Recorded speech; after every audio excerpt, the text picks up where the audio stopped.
Gabor Maté es un médico de renombre mundial, autor y experto en trauma, cuyo trabajo ha transformado profundamente la manera en que comprendemos la adicción, el estrés y el desarrollo infantil. Pasó de crecer en la Budapest devastada por la guerra y de luchar con los efectos duraderos del trauma temprano a convertirse en una voz globalmente respetada en el ámbito de la curación, escribiendo libros superventas y ayudando a millones a reconectar con su verdad interior y su bienestar emocional. ¿Necesitas motivación? Mira el top 10 con Nación Creer. Si ya has estado aquí antes, deja un creer en los comentarios para que pueda destacarte en un futuro video. Y si eres nuevo, bienvenido a Nación Creer, el único canal que te ayuda a creer en ti mismo diariamente, un video a la vez. Muy bien, empecemos con la regla número 1, sé juguetón.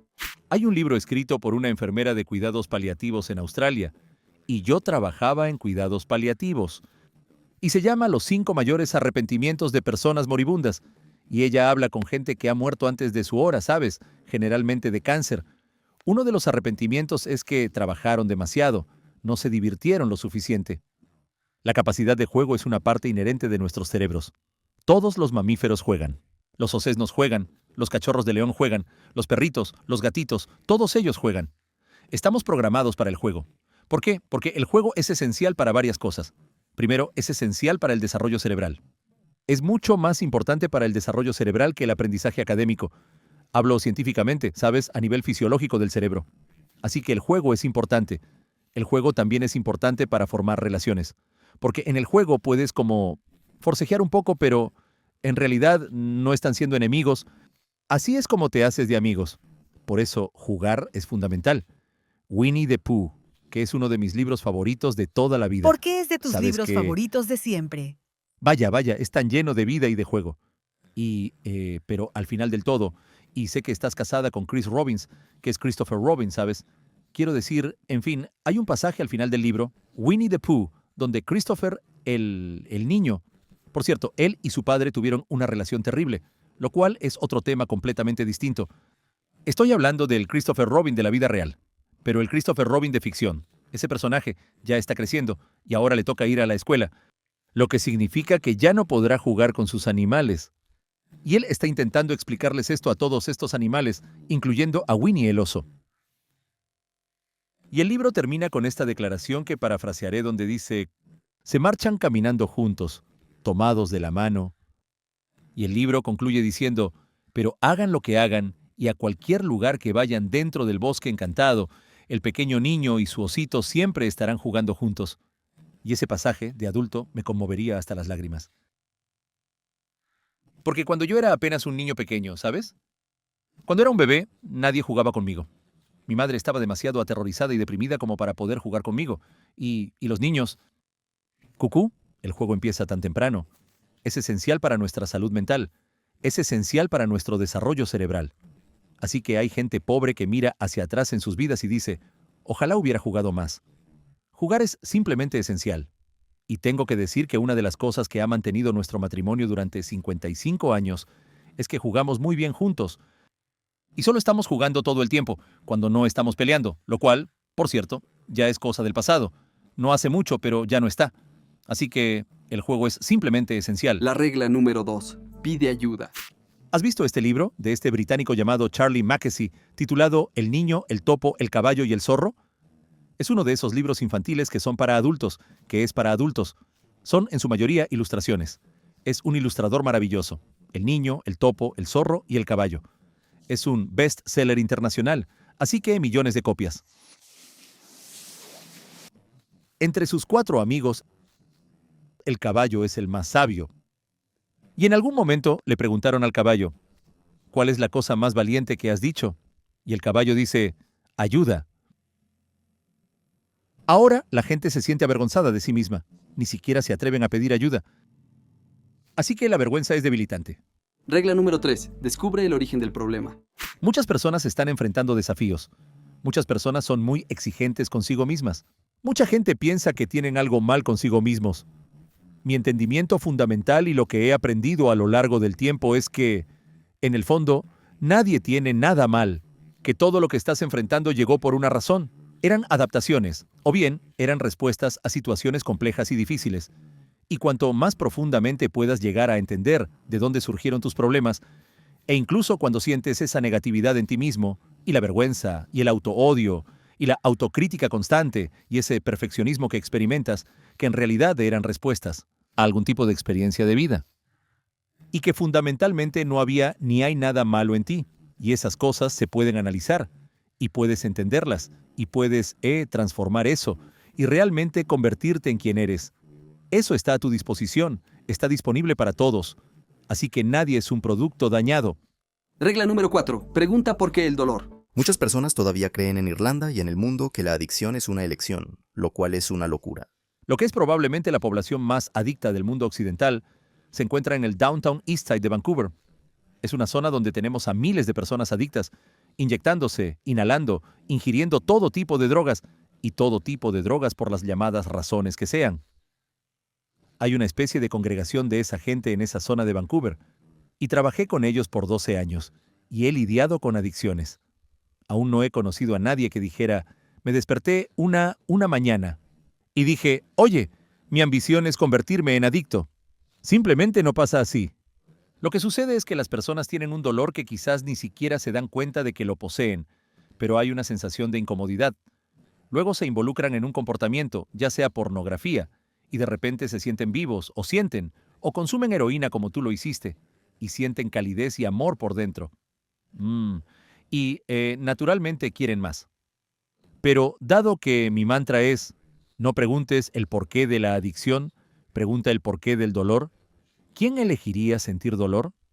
Ahora, a un nivel superficial, todo es una elección. Pero lo que la gente no se da cuenta es que las decisiones que las personas toman a un nivel consciente, muy a menudo, están determinadas y impulsadas por factores inconscientes de los que no son conscientes, y con una conciencia plena. O sea, escribiste un libro llamado Conciencia. Ese fue uno de los otros libros que realmente fue una inspiración. Lo leo cada año. Sí, todavía tengo que verlo yo mismo, después de leer tu recomendación. Pero sin conciencia no hay libertad, así que no puedes hablar de que nadie tome decisiones. Si quieres tomar acción real después de este video, hice una hoja de trabajo gratuita solo para ti. Cubre las lecciones principales de hoy, te da espacio para escribir tus mayores aprendizajes y te ayuda a construir un plan de acción simple. Es 100% gratis. Solo haz clic en el enlace de la descripción para obtenerla. Te veo allí. Regla número 5. Resuelve tu trauma. ¿De qué manera el trauma no resuelto impacta la forma en que lidias con el estrés siendo adulto? Así que el sistema que se encarga de regular el estrés en el organismo, que es fisiológico, tiene que ver con la conexión entre ciertos centros cerebrales, hasta la glándula suprarrenal, que es la glándula del estrés, por así decirlo. Ningún niño nace con la capacidad de regular el estrés. Los bebés no saben cómo regular sus tensiones. Bueno, los adultos tampoco, ¿verdad? Como dices en tu libro, la mayoría de los adultos tienen 8 años, si acaso, pero yo pensé que eso era bastante generoso. Quizás tenían 4, 3 o 4 años. La regulación del estrés, como otras funciones, tiene que desarrollarse para que cuando algo estresante suceda, sepa cómo afrontarlo sin sentirme abrumado. Y eso depende del desarrollo de estos circuitos cerebrales y receptores para sustancias químicas cerebrales. Ahora, el trauma interfiere con el desarrollo del aparato de regulación del estrés del cuerpo, de modo que al llegar a la edad adulta no sabemos cómo manejar el estrés. Y es entonces cuando buscamos una vía de escape. Así que una de las maneras en que las personas logran escapar del estrés es a través de las conductas adictivas. Por ejemplo, si hablas de esto o si hablas con adictos, o siento que con mis propias conductas adictivas, incluso si voy, entre comillas, sobrio por una temporada, y entonces recaigo. Lo que normalmente ocurría es que me estresaba y luego buscaba esa vía de escape adictiva como una forma de aliviar mi estrés. Así es como se manifiesta, pero fisiológicamente se muestra por la desregulación del aparato de regulación del estrés del cuerpo. Así que no es solo psicológico, estamos hablando de fisiología aquí.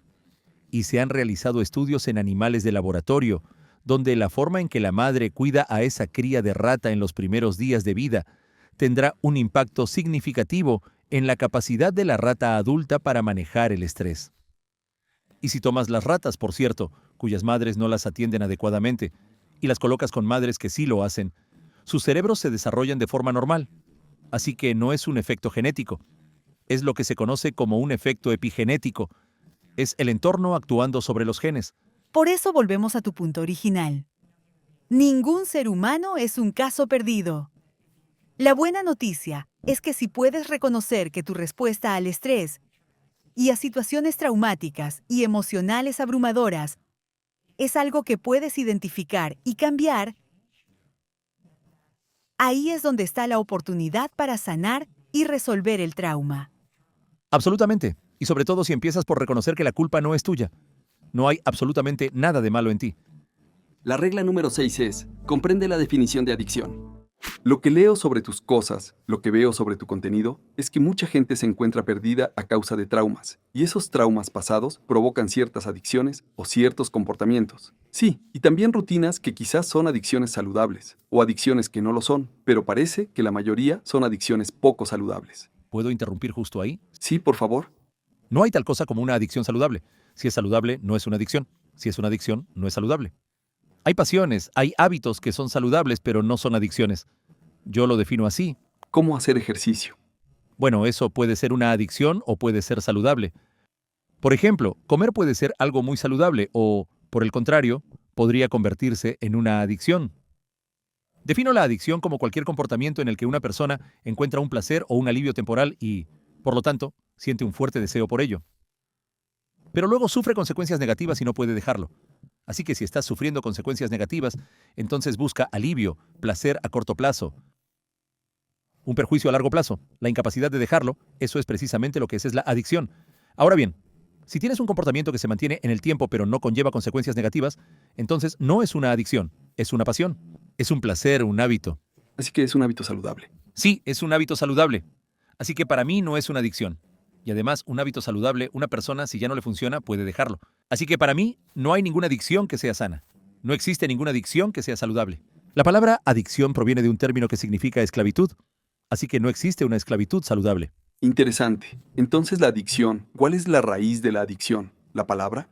Pues en tiempos del Imperio Romano, un adictus era alguien a quien se le asignaba a otra persona para servirle, porque le debían dinero y no podían pagarlo.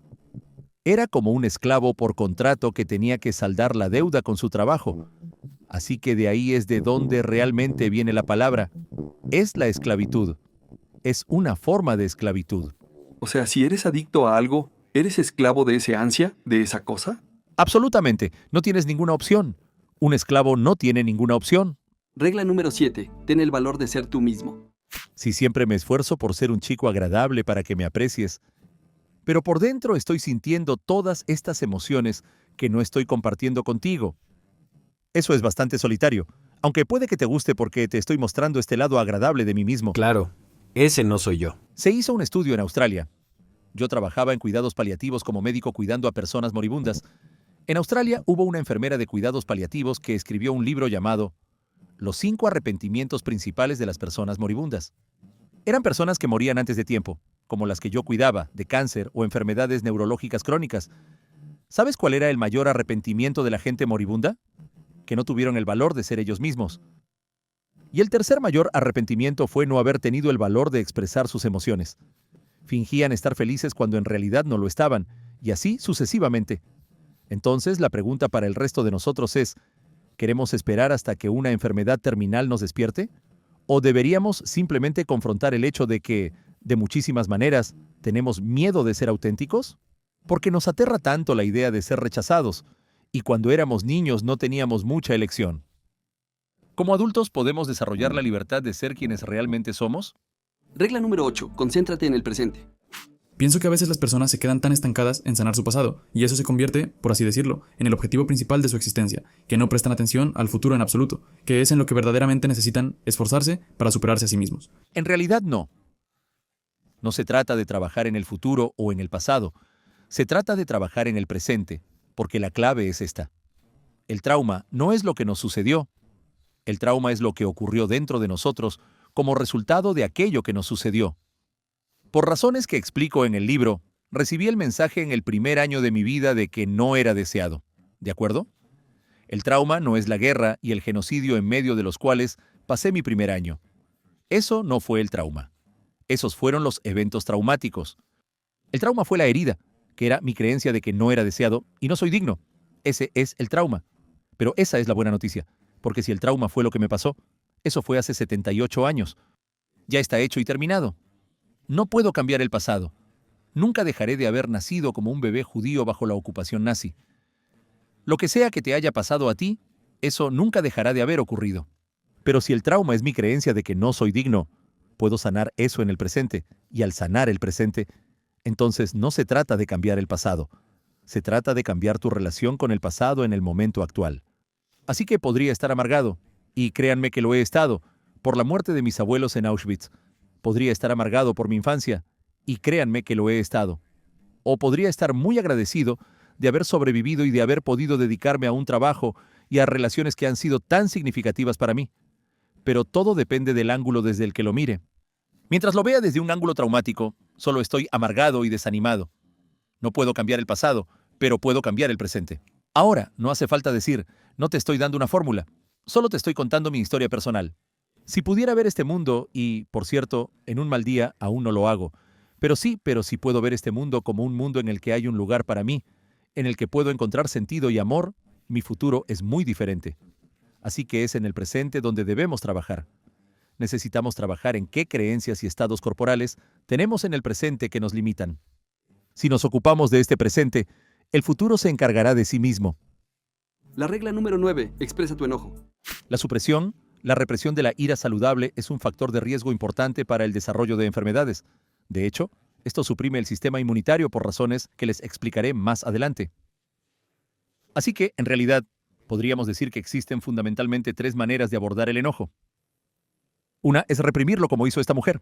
Así que estas son las personas que siempre son muy amables. ¿Sabes? Siempre lo son. Me preocupa la gente buena.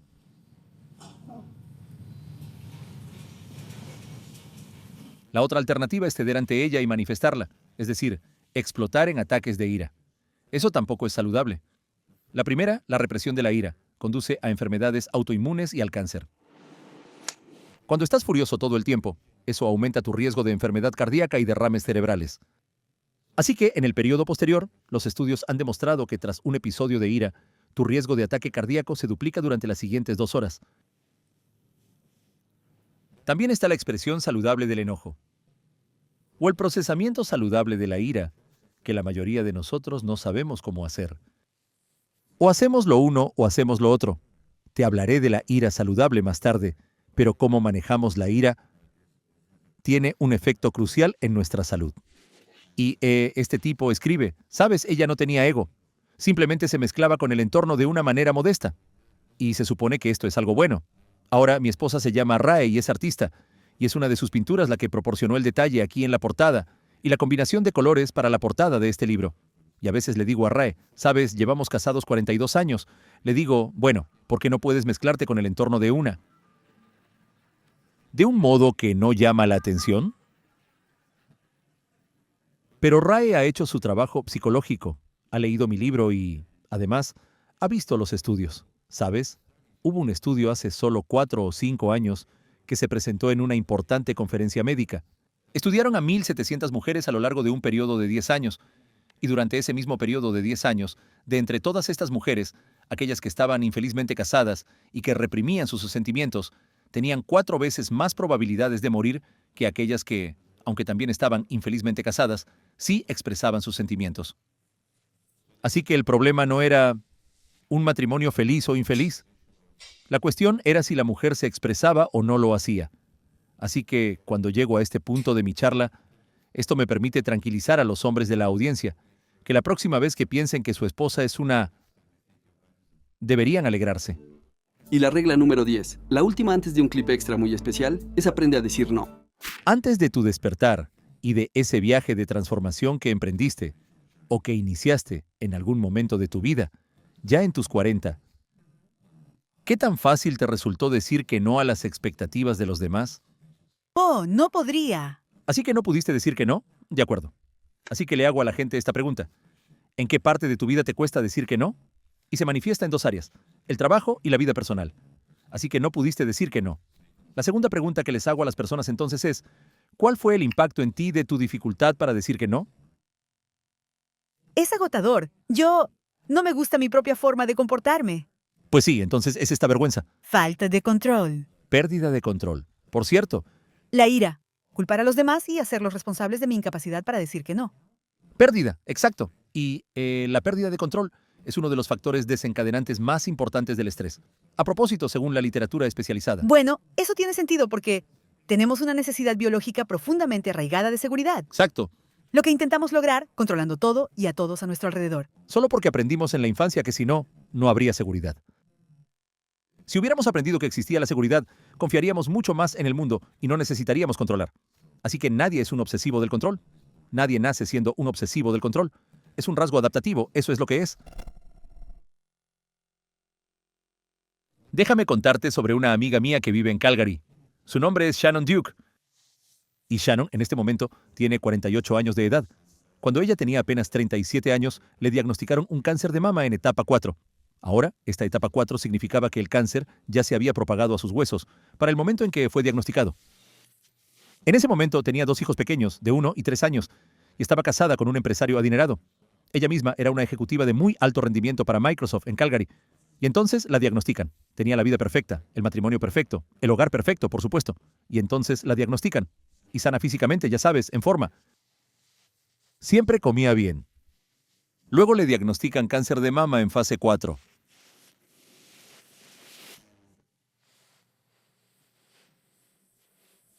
Ella pasa por una transformación. Ella recibe el mejor consejo médico que puede conseguir en cualquier parte de Norteamérica, y viajó a Nueva York y a otros lugares, y recibió el mejor tratamiento médico disponible.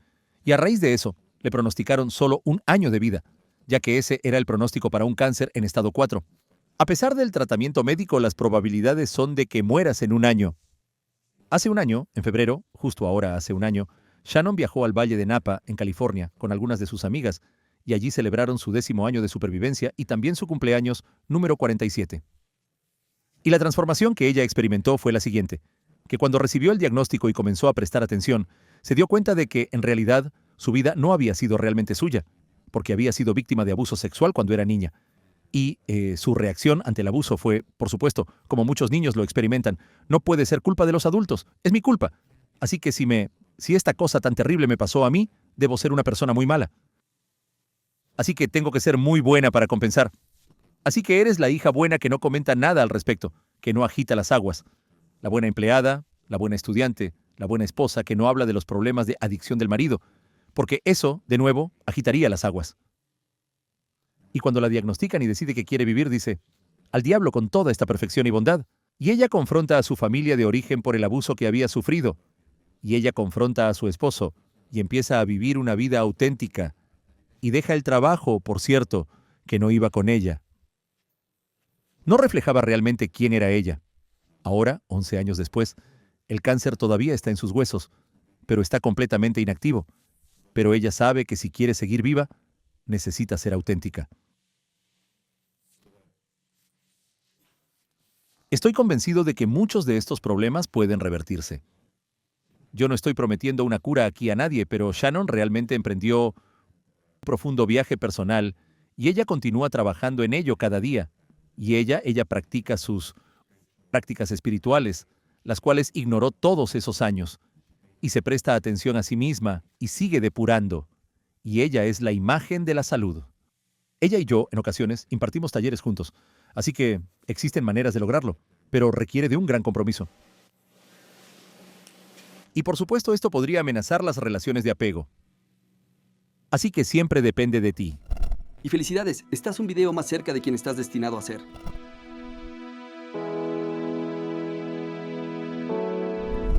Para 10 reglas más increíbles de Andrew Huberman, mira el video justo aquí a mi lado. Creo que te encantará. Sigue creyendo y te veré allí.